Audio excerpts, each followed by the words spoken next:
सत श्री अकाल। मैं हूं रोहित राम और आप देख रहे हैं न्यूज रांची मेल। अभी जो है हम लोग जिस मुद्दे पर बात करने जा रहे हैं वो है जामा के विधायक सीता सोरेन, जो जेएमएम पार्टी को छोड़कर बीजेपी में शामिल हो गई हैं। तो हम लोग उनके बारे में यहाँ आए हुए हैं, हमारे जेएमएम कार्यकर्ता, तो हम उनसे जानकारी लेते हैं और इसका असर हमारे झारखंड की राजनीति में क्या पड़ने वाले हैं, इसके बारे में हम लोग ज़्यादा से ज़्यादा जानकारी चाहेंगे। तो आइए हम लोग मिलते हैं यहाँ के जेएमएम कार्यकर्ता से। ये बताइए, आपका परिचय पहले बताइए। हर्षवर्धन शर्मा, विधायक प्रतिनिधि गुंडू। सर, अभी जो है आप जान रहे हैं कि यहाँ पर जो है आपके जामा की विधायक जो है वो अभी अपना इस्तीफा देकर बीजेपी में शामिल हुई है। तो कहीं ना कहीं जेएमएम में एक फूट की आशंका लग रही है, तो इससे क्या समझा जा सकता है? फूट की कोई बात नहीं है और ऐसी कोई आशंका भी नहीं है। नहीं, ऐसा तो लग रहा है कि जेएमएम का जो है कुनबा कहीं ना कहीं बिखर रहा है इस तरह का। नहीं, देखिए, सीता सोरेन जी का व्यक्तिगत क्या था, इस मुद्दे पर सबसे पहले बात होनी चाहिए। उनका व्यक्तिगत कुछ नहीं था, उनके पीछे पूरा सोरेन परिवार के संघर्ष का था।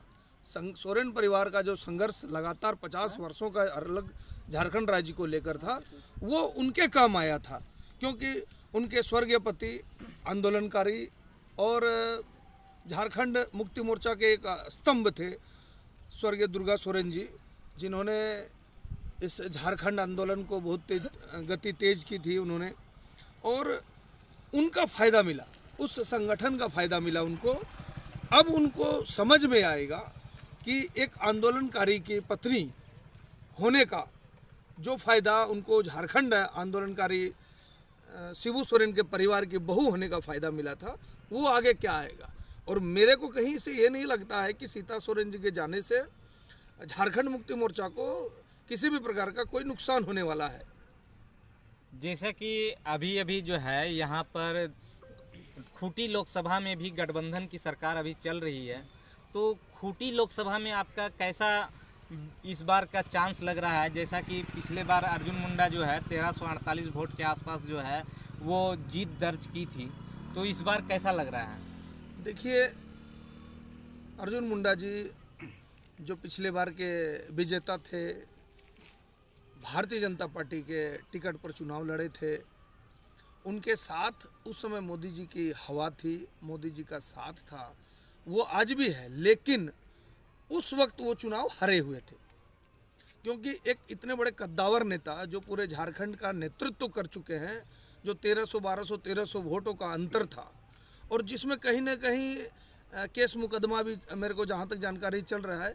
और आज के समय में उन्होंने उनसे जो अपेक्षाएं थी, हमारे इस क्षेत्र को ही लेकर देख लीजिए, हम लोगों ने तमाड़ बुंडू के लोगों ने उनसे अपेक्षा की थी कि जो आज लगभग 30-40 वर्षों से सर्वे हुआ था हमारे यहाँ का रेलवे को लेकर, उस पर उन्होंने कोई काम नहीं किया, ना कोई रुचि दिखाई।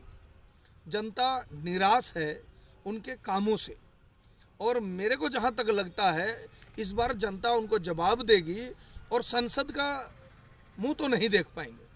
इस बार के विजेता कालीचरण मुंडा होंगे, क्योंकि उसका दूसरा कारण पहलू भी है।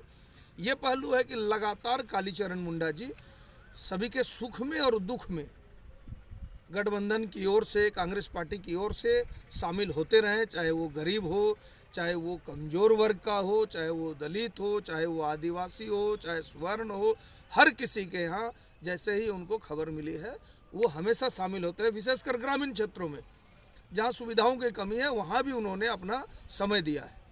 इसलिए मेरा आकलन है कि 100% है इस बार कालीचरण जी कांग्रेस को ये सीट जीत के देंगे।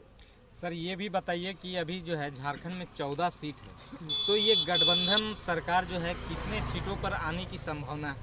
देखिए, अभी 1-2 सीटों का ही इंडिया की तरफ से नाम आया है, पूरा नाम आप आने दीजिए, उसके बाद मैं आपको पूरा आंकड़ा दे दूंगा।